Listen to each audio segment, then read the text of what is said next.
I start by unscrewing the cover and removing the knob for the rotation mechanism. Then loosen the hinges on the clips that hold the front of the cage together. 3 or 4 of those, and off it comes.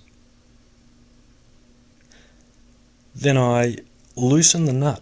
This is a reverse thread, so it's like tightening it, but it'll actually loosen. Then pull off the propeller and remove another nut, which is a standard thread this time, and the whole cage will then come off.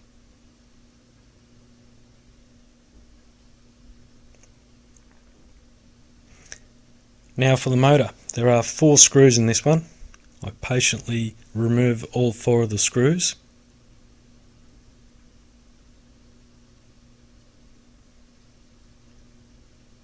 Then I split the motor apart. Front and back casing comes off, they're moulded aluminum, and the center is a solid steel rotator.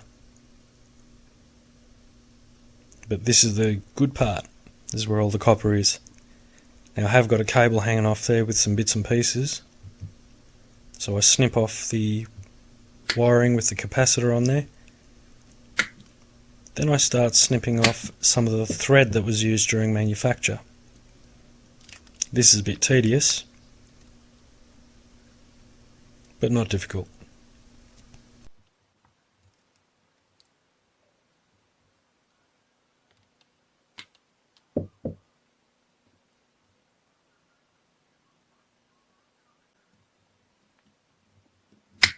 Once I've done that, I will expose the copper and start snipping into it, just concentrating on one side only.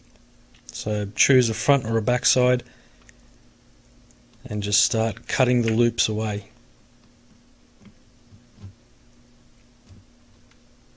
Like so.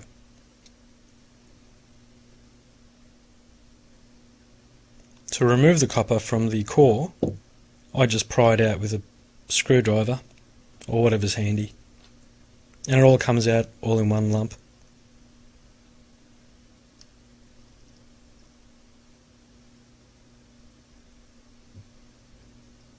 So that's the process. Just repeat that a few times, or in this case half a dozen times, and you'll get all the copper out of there.